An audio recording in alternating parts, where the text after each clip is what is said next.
अहो साहेब, मी काही केलेलं नाहीये, माझी काहीच चूक नाहीये, प्लीज मला सोडा. सर, ही जागा एकदम परफेक्ट सापडल्या बघा. आपलं काम होतं इथं. याचा गेम इथं उरकूयात. एक मिनिट. हा मॅडम, हा पकडलाय त्याला. हा आता एन्काउंटरच करत होतो तेवढ्यात तुमचा फोन आला. डोंट वरी मॅडम, आता तुमची सिक्रेट कायमची संपणार. त्याला सांभाळायचा कंटाळा आला होता ना तुम्हाला, संपवतो आता. नाही नाही, डोंट वरी डोंट वरी. आता तो जिवंतच राहणार नाही तर तो बोलणार कोणाला काय, नाही का? हा, त्याच्या बॉडीची विल्हेवाट लावतो आणि फोन करतो तुम्हाला. चल मॅडम, चला. 50वा एन्काउंटर होणार आज. आज माझी हाफ सेंचुरी पूर्ण होणार.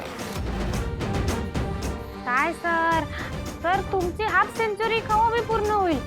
खरं मी आज माझं 10 पूर्ण करतो म्हणजे कसं आहे, प्रमोशन साठी बरं पडेल. अहो सर प्लीज, हे चुकीचं आहे, माझी काहीच चुकी नाही, मी काहीच केलेलं नाहीये, मला सोडा. ए, चुकीचं काय चुकीचं? आमचं डिस्कशन चालू आहे ना, कोणी उडवायचं तुला ते? मॅडम, तुम्ही तुमचं टार्गेट पूर्ण करा.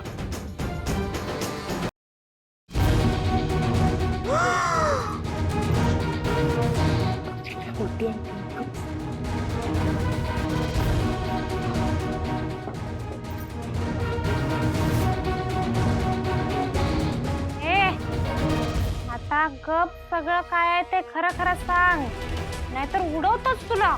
हो मॅडम, मी जे काय आहे ते सगळं खरं खरं सांगतो. मला कळलंय सगळं. तर कामिनी मॅडमला मला मारायचंय ना, तर कामिनी मॅडमच्या सांगण्यावरून मी हे सगळं केलं होतं. मी आधी नाही म्हणालो त्यांना, पण त्या अनिकाने मला फोर्स केलं. हे सगळं त्या अनिका महाजनच्या सांगण्यावरून मी केलं. ती जे जे काय बोलली मी ते केलं. तिला कमळीला फसवायचं होतं, तिला अडकवायचं होतं तिला. तू हे खरं बोलतोयस का स्वतःला वाचवण्यासाठी त्यांचं नाव घेतोस? नाही सर, खरंच. मला तर फक्त एक त्यादा म्हणून वापरलो, पण या सगळ्याच्या मास्टर माइंड खरं तर कामिनी मॅडम आणि अनिका आहेत. मग कमळी तिकडे कसं काय चोरी करायला आली होती? मॅडम, ती कमळी नव्हती हो. कमळीच्या गेटअप मध्ये अनिकाची मैत्रीण आली होती.